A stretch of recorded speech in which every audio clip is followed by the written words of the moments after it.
மேலே இடுப்புக்கு தைக்கிறதுக்கு 1/2 இன்ச்சும் கீழே மடித்து தைக்க 1 இன்ச்சு விட்டாச்சு. இப்போ நீங்கள் இதை எப்படி பிரிக்கிறீங்கன்னு பாருங்கள். 8 பார்ட்டாக எப்படி பிரிக்கணும். 8 பார்ட்டுன்றது இது ஃபோல்டிங் இருக்கிறதுனால 6 தான் வரும். இப்போ இடுப்பு பகுதி பாருங்கள். இப்போ 8 லேயரில் நம்ம எடுக்கிறதுனால இந்த 40 8ஆல் வகுத்தீங்கன்னா உங்களுக்கு என்ன ஆன்சர் வருதோ அதுதான் 5 இன்ச்சு வரும். 5 இன்ச்சை நீங்கள் இந்த இடத்துல வைக்கணும். பாருங்கள், இங்கேருந்து இந்த ஃபோல்டிங் பகுதி மேல் பகுதி இருக்கும். இங்கே இந்த பக்கம் பார்த்தீங்கன்னாலும் ஃபோல்டிங் பகுதி, அங்கேருந்து இங்கே 5 இன்ச்சு வச்சுக்கோங்க. இது 5 இன்ச்சாக நான் வச்சுருக்கேன். இது 5 இன்ச்சு. இது பார்த்தீங்கன்னா தையலுக்கு ஒரு 1/2 இன்ச்சு கூடுதலாக விட்டுருங்க. பார்த்தீங்கன்னா 5.5 இன்ச்சு உங்களுக்கு இந்த பகுதி. இதை அப்படியே என்ன செய்றீங்க, டபுளாக ஆக்கிக்கோங்க. 5.5 10, அதாவது 5.5 வரும் 10 11 இன்ச்சு வரும். இது அப்படியே டபுள் ஆக்கிட்டு நீங்கள் இந்த இடத்துல அளந்துக்கோங்க.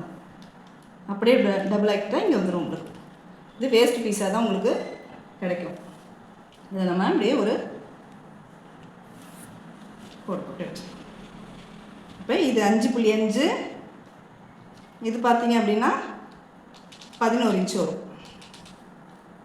இப்போ என்ன செய்யணும், கீழே நீங்கள் பார்த்தீங்கன்னா இது ஆப்போசிட் அப்படியே 11.5 நீங்கள் இங்கே வைக்கணும். இதுக்கு நேராக இது எவ்வளோ இருக்கோ அதை அப்படியே இந்த அகலத்துக்கு வச்சுக்கோங்க. இது 11. அதே மாதிரி பார்த்தீங்கன்னா இந்த இடத்துல இதுக்கு நேராக இங்கே 11 இன்ச்சு வச்சுக்கோங்க. இதுக்கு நேராக பாருங்கள், இதுக்கு நேராக 5.5 இன்ச்சு வச்சுக்கோங்க. இப்போ என்ன செய்யணுன்னா இந்த பாருங்கள் இங்கே மார்க் பண்ணிக்கோங்களா, இதை கரெக்டாக இங்கே கோடு போட்டுக்கோங்க. இதை இணைச்சிக்கோங்க.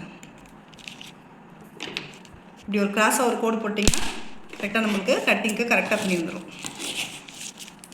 இது எக்ஸ்ட்ரா பீஸ். நீங்கள் இதை வச்சு ஃப்ரில் வைக்கிறது இருந்தால் இந்த எக்ஸ்ட்ரா பீஸில் நல்லா லென்த்தாக கிடைக்கும் நம்மளுக்கு. இதை வச்சு ஃப்ரில் வேணும்னா வச்சுக்கலாம், வேணான்றவங்க அப்படியே மடித்து தைச்சிக்கலாம். இங்கேருந்தே ஆரம்பிச்சு